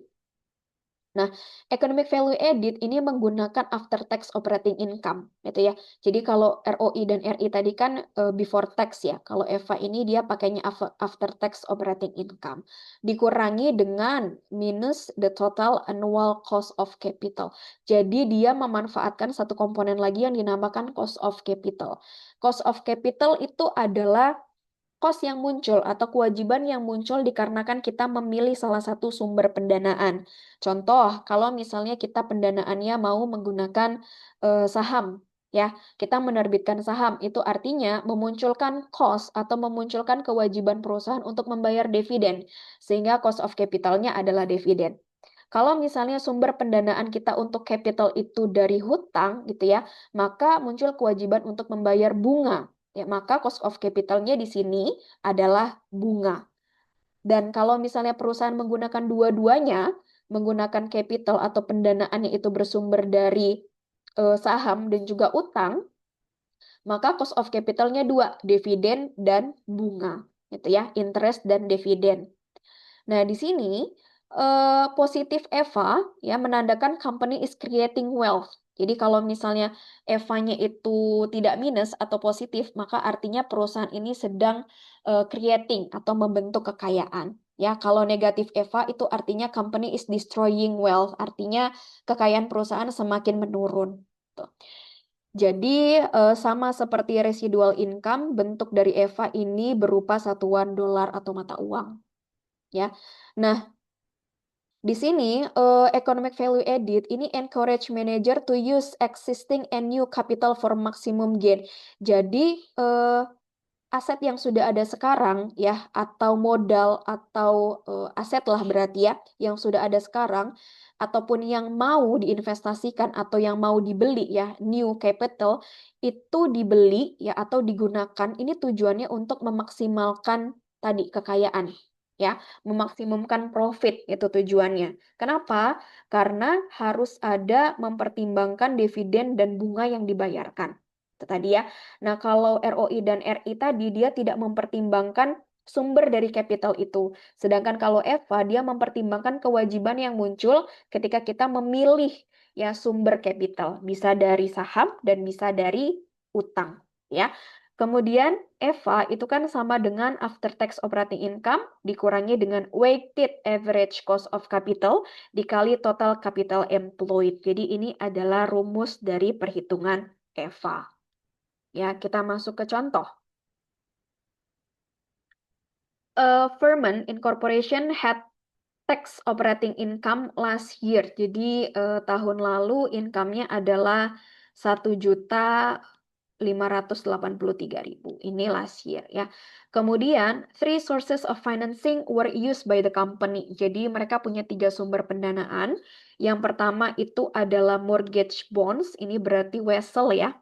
Wesel senilai 2 juta dengan kewajiban bunga adalah 8%. Kemudian ada unsecured bonds, ini juga wesel ya, nilainya 3 juta dengan bunganya adalah 10%. Dan yang ketiga ini 10 juta saham beredar lembar ya, saham biasa yang beredar, which was considered to be no more or less risky than other stock gitu ya. Kemudian di sini rate of return on long-term US Treasury bonds is 6%. And Furman Incorporation pays a marginal tax rate adalah 40%. Itu jadi harus bayar tax rate di sini kalau di US adalah 40%. Nah, jadi kita harus menghitung dulu ya di sini after tax-nya. After tax-nya dari setiap ini tadi, dari setiap pendanaan ada mortgage bonds, ada unsecured bonds, dan ada common stock. Dihitung dulu after tax cost-nya berapa ya. Kalau nah di sini langsung aja ya. Amount-nya untuk mortgage bonds kan 2 juta. Unsecured bonds 3 juta, common stock-nya 10 juta. Sehingga total kapitalnya 15 juta. Nah, untuk persennya ini ya, ini diperoleh dari sini sebenarnya. After tax of mortgage bonds ya. Interest rate-nya kan 8% ya. Jadi 8% dikurangi tax rate-nya 40% dikali 8%. Itu ya, jadi rumusnya memang seperti ini ya. Jadi ini after tax cost-nya gitu. Nah, kemudian di sini kita perolehlah weighted cost-nya adalah sebesar 0,0984. Jadi dihitung weighted cost-nya dari mana? Ya dari 0,13333 dikali dengan 0,048 dapatlah 0,0064, kemudian ini dijumlahkan semua sehingga dapat weighted cost of capital untuk ketiga sumber pendanaan tersebut adalah 0,0984 ya. Kemudian kita cari EVA-nya. EVA-nya berarti after tax operating income 1.583.000 dikurangi dengan total dollar amount of capital employed. Ini adalah 1.476 ya. Ini diperoleh dari 15 juta dikali dengan 0,0984 ya, sehingga dapat EVA-nya positif 107.000. Nah, kalau seperti ini artinya adalah perusahaan itu sedang creating wealth ya, karena Eva-nya itu dinilai positif. Itu. eh ini ya tadi ya untuk Eva. Ya, nah kemudian tadi membahas ya planning incentive pay for managers. Jadi dikarenakan tadi ada rewards ya. Jadi ini terkait dengan insentif yang diberikan kepada manajer ketika kinerjanya ini bagus ya.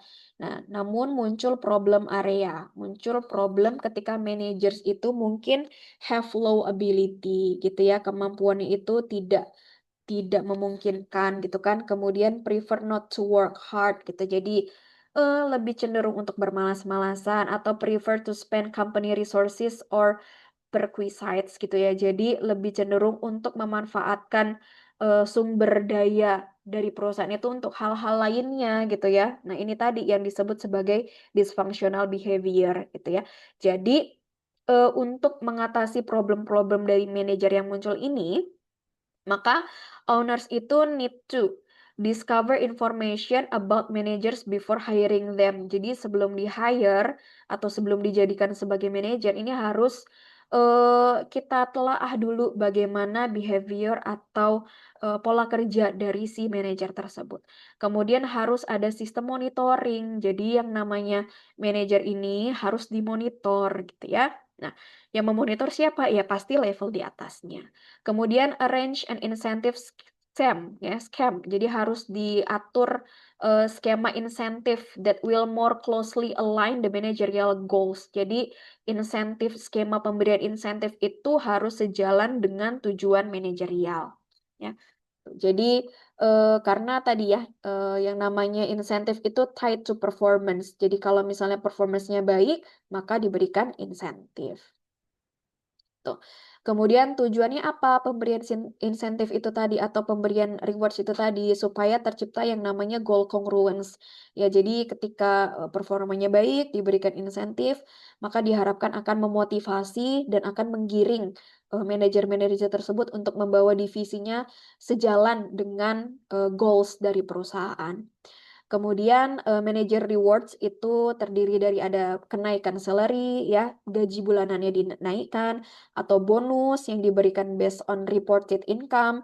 Kemudian rewardsnya ini bisa dengan stock option. Stock option ini artinya manajer itu diberikan insentif berupa saham gitu ya. Jadi ketika manajer itu diberikan saham, saham itu kan bukti kepemilikan. Artinya manajer ini memiliki perusahaan tersebut.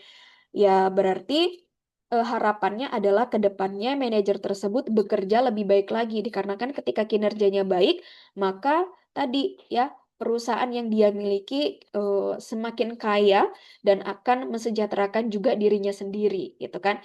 Nah, kalau misalnya mereka kemarin bermalas-malasan gitu ya, tidak punya kemampuan gitu, maka mereka akan berupaya bagaimana caranya supaya mampu gitu ya, supaya tidak bermalas-malasan lagi kalau sudah diberikan saham atau bukti kepemilikan perusahaan tersebut.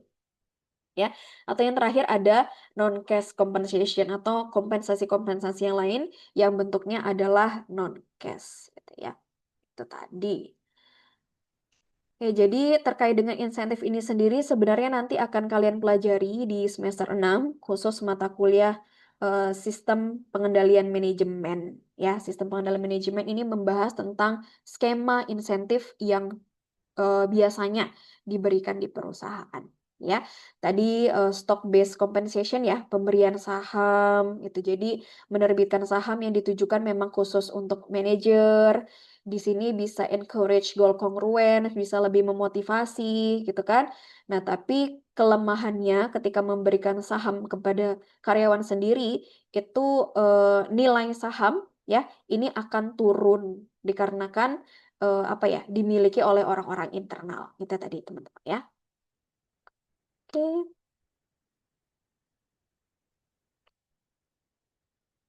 ada yang mau ditanyakan sampai di sini? Silakan. Ya, Bu.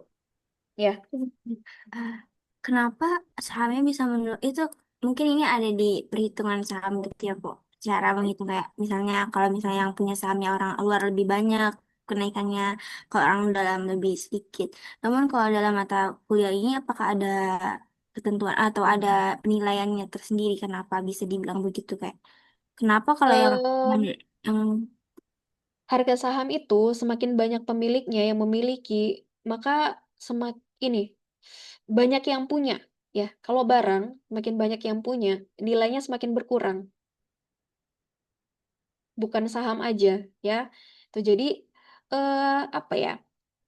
Kalau misalnya tas gitu ya, banyak yang punya gitu, maka nilainya ya udah gitu ya, tidak akan naik. Beda sama saham-saham yang mahal gitu kan, hanya orang-orang tertentu karena nilainya tinggi gitu ya, maka ya nilai perusahaan akan semakin tinggi gitu karena dianggap spesial gitu ya, istimewa gitu.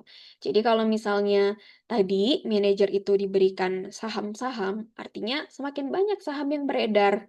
Kalau semakin banyak, misalnya ada 10.000 lembar saham, satu lembarnya adalah 1.000. Maka kalau misalnya tadinya pemiliknya cuma 1.000 gitu ya, ditambah karyawan jadi 2.000, maka kan pembaginya akan semakin besar.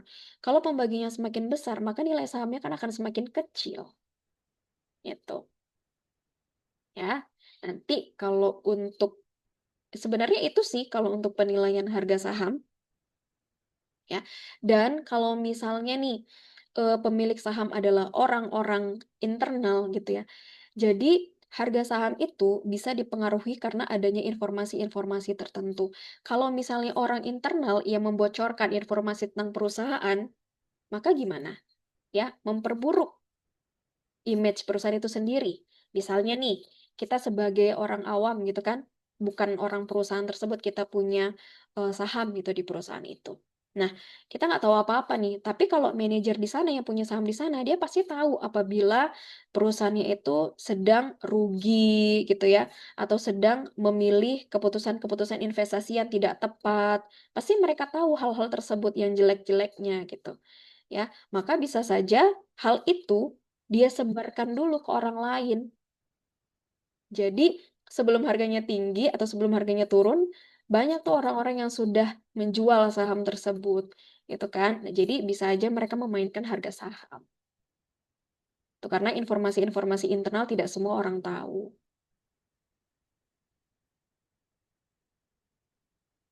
Itu ya. Oke, nah ini terakhir untuk transfer prices. Jadi kalau untuk transfer pricing ini Ibu akan bahas ini ya, eh, utamanya saja ya atau poin pentingnya saja. Nanti silakan teman-teman dipelajari sendiri bagaimana itu transfer pricing gitu ya. Dipelajari sendiri tentang transfer pricing dan juga nanti eh, Ibu untuk lebih memperdalam tentang transfer pricing ini, nanti saya akan berikan atau di learning sudah ada eh, apa namanya artikel terkait dengan transfer pricing ya, artikel tentang transfer pricing itu juga sudah ada forumnya di situ seperti yang sudah saya sampaikan sebelumnya. Kalian diminta untuk membaca ya, kemudian memberikan pernyataan. Kemudian diminta juga untuk menanggapi dua pernyataan temannya, bisa berupa kalimat ketidaksetujuan, kritikan, atau berupa pertanyaan. Kemudian pertanyaan atau tanggapan tersebut wajib dibalas oleh yang mempunyai pernyataan, ya, atau yang menulis pernyataan di awalnya. Itu wajib. Jadi ada 3 hal yang harus dilakukan. Jadi bisa di-download artikelnya dan bisa dipahami. Itu terkait dengan transfer prices. Jadi kalau misalnya transfer pricing itu adalah harga jual dan harga beli yang ditetapkan oleh perusahaan. Jadi transfer pricing ini adalah aktivitas jual beli yang terjadi bisa antar anak perusahaan atau bisa antar induk ke anak perusahaan atau induk ke anak perusahaan. Contoh tadi ya City Corp ya, dia punya 2 anak perusahaan, ada Trans Retail sama Trans TV. Itu. Jadi yang dikatakan transfer pricing itu adalah ketika Trans TV jual beli ke Trans Retail atau Trans Retail jual beli ke induk perusahaannya City Corporation. Jadi mereka harus menetapkan berapa harga jual dan berapa harga beli yang diset untuk sesama anak perusahaan gitu misalnya.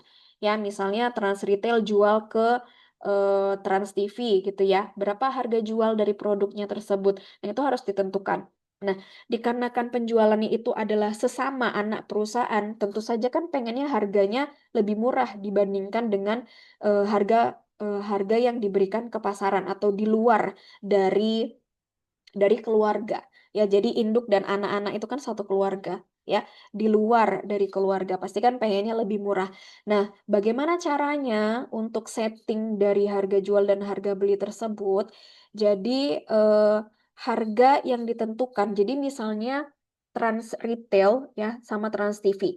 Misalnya Trans Retail ini menjual barang ke Trans TV gitu ya. Jadi Trans Retail harus menentukan harga jual. Jadi harga jualnya itu ya, nih. Jadi harga jualnya itu harus harga jual minimum ya. Jadi kalau misalnya teman-teman di Matahari gitu ya, ada diskon gitu. Diskon 50%, diskon 20%. Itu kan apakah pemilik dari barang tersebut misal eksekutif gitu apakah akan rugi? Tentu saja tidak. Kenapa? Dikarenakan mereka punya range harga jual. Gitu ya. Misalnya range minimal harga jualnya sellingnya adalah 100.000. Jadi awalnya baju tersebut dijual dengan harga 500.000 gitu misalnya tiba-tiba sell jadi 100.000. Apakah ketika kita beli 100.000 perusahaan itu akan rugi? Tentu saja tidak, dikarenakan 100.000 itu merupakan harga jual terendah. Ya, harga jual terendah tetap ada profit di dalamnya namun lebih rendah gitu ya. Jadi kalau misalnya balik lagi ke tadi cerita Trans Retail ya, mereka harus menetapkan harga jual itu serendah mungkin atau di range yang paling minimum. Jadi kalau misalnya harga jual di biasanya orang lain yang beli itu misalnya harganya adalah 100 juta ya dan mereka sudah menetapkan minimum harga jualnya adalah 50 juta, maka 50 juta ini mereka setting sebagai harga jual untuk transfer pricing gitu ya. Sedangkan di sisi lain kan Trans TV yang mau membeli, dia harus menentukan jadi harga transfer pricing itu di minimum berapa harga jual yang diinginkan oleh si penjual dan maksimum berapa uang yang bisa dikeluarkan oleh si Trans TV ini tadi, gitu ya. Jadi misalnya tadi si Trans Retail ini bisa mengeluarkan atau bisa setting harga di minimum adalah 10 juta gitu misalnya. Maaf misalnya ya misalnya 10 juta gitu ya. Dari yang biasanya 50 juta gitu kan range paling tinggi 50 juta. Tapi kita harus lihat lagi Trans TV ini mampu nggak membeli atau mengeluarkan uang segitu ya. Jadi harus mampu beli dengan harga minimum karena itu kan yang sudah paling minimum. Jadi transfer price itu harus di minimum harga jual yang ditetapkan oleh si pembeli dan maksimum berapa harga beli yang bisa dikeluarkan oleh si pembeli. Ya, seperti itu. Jadi win-win solution ada di tengah-tengah gitu ya. Jadi itulah yang disebut sebagai transfer pricing. Nah, kenapa transfer pricing ini di perpajakan itu menjadi sebuah permasalahan ya, atau sebuah topik yang banyak dibahas ya. Jadi kalau kalian mau mengambil penelitian terkait dengan transfer pricing itu boleh. Nah, dikarenakan harga jual dan pembelian itu disetting sendiri antar perusahaan ya, antar anak perusahaan atau pokoknya sama-sama satu korporasi gitu ya, satu korporasi, maka bisa jadi di dalamnya ada eh tadi ya ada kong kali kong gitu ya. Nah, dibuat harga jualnya sekian, dibuat harga belinya sekian supaya pajaknya sekian atau supaya pajaknya lebih rendah itu. Itu kan yang bisa menentukan adalah internal karena transaksinya, lawan transaksinya adalah satu keluarga. Itu ya teman-teman ya, satu korporasi sendiri, bukan di pihak luar korporasi. Jadi pasti ada indikasi menguntungkan ke korporasi. Gitu ya. Mengapa transfer pricing ini menjadi sebuah topik ya yang hangat diperbincangkan di bagian perpajakan. Itu teman-teman ya. Jadi nanti lebih banyak lagi silakan dibaca di bukunya ya, ada cost based transfer price ya dan lain-lain. Nah, dan untuk e-booknya, maaf, untuk artikelnya ini sudah ada di e-learning ya.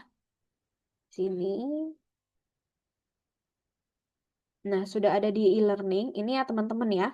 Ini di Minggu 6 Oktober sampai 12 Oktober, gitu ya. Ada judulnya ini, the use of information technology for international transfer pricing in multinational enterprise. Jadi nanti kalian bisa baca dan bisa pahami itu ya apa sih yang dimaksud dengan transfer pricing di multinational corporation ya. Jadi kan bisa jadi anak perusahaan itu tidak di dalam satu negara gitu ya. Bisa dia multinational, bisa di negara lain gitu cabangnya atau anak perusahaannya ya. Sehingga peraturan perpajakan yang diberlakukan juga pasti berbeda. Tapi tenang aja di sini sebenarnya dia bukan ke arah perpajakan ya teman-teman ya, tapi lebih ke arah bagaimana penggunaan informasi teknologi bisa dimanfaatkan untuk international transfer pricing. Tuh, jadi silakan dibaca. Kemudian tugasnya sudah ada di sini. Ini ada forum.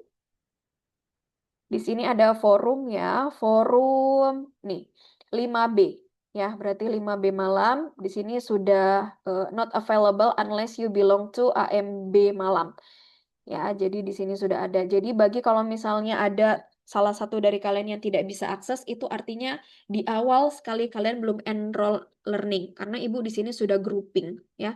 Sudah grouping mana mahasiswa-mahasiswa yang ada di AMB malam.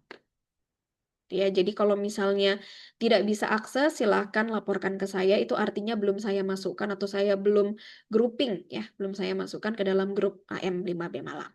Nah, ini ada topiknya, diklik nanti. Nah, ini sudah ada ya instruksinya. Setiap mahasiswa wajib memberikan satu tanggapan atas hasil pemahaman artikel tersebut. Setiap mahasiswa wajib merespon atau mereply tanggapan dari dua teman lainnya. Tanggapan dapat berupa pertanyaan, sanggahan, atau masukan. Kemudian, setiap mahasiswa merespon kembali pertanyaan atau sanggahan atau masukan yang diberikan temannya pada tanggapan pertama yang kalian buat, ya. Semakin banyak menanggapi, maka nilainya akan semakin baik. Penilaian tidak hanya pada kuantitas tanggapan, tetapi kualitas tanggapan dan pernyataan.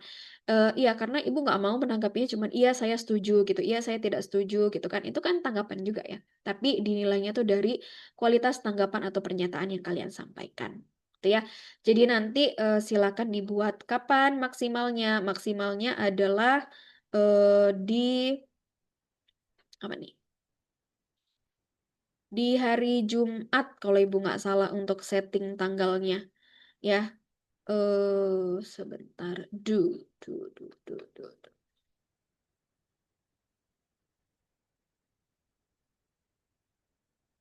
Nih, hari ini sudah bisa sampai dengan tanggal 17 Oktober. Jadi sampai hari Jumat jam 23.59 ya, itu batasnya. Jadi kalau misalnya ketika kalian telat upload masih bisa upload namun merah, tapi kalau misalnya di forum ini ketika kalian telat maka tidak bisa menulis. Ya, di forum tersebut sudah tidak available lagi atau kalian tidak bisa membuat tanggapan. Berbeda dengan kalau misalnya kalian mau upload tugas. Kalau upload tugas masih bisa, namun simbolnya merah. Tapi kalau forum ini kalian lewat dari tanggal 17 Oktober jam 12 malam, maka sudah tidak bisa diakses lagi. Itu ya teman-teman ya. Jadi silakan diperhatikan untuk tugasnya.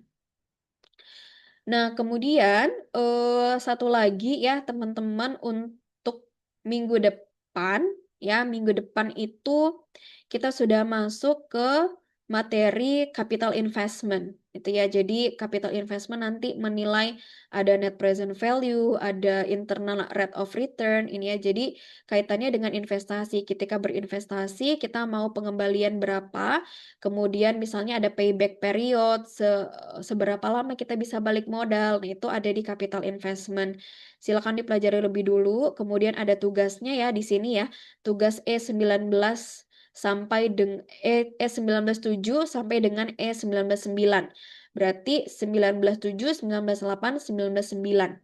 Ada 3 tugas, ya 3 soal. Silakan dikerjakan lebih dulu. Ini saya sampaikan ya. Kerjakan lebih dulu sehingga Senin depan setelah materi kita bisa langsung pembahasan soal. Oke, seperti itu ya. Silakan dipelajari dulu dan dikerjakan tugasnya. Kemudian ini tadi ya, sisa malam ini ya, jam 9 malam sampai dengan nanti jam 10 ya, 10 lewat. Silakan kalian membaca dan memahami PDF ini dan kalau sudah dapat pernyataannya silakan langsung cantumkan di dalam forum yang ini. Sampai di sini ada yang mau ditanyakan?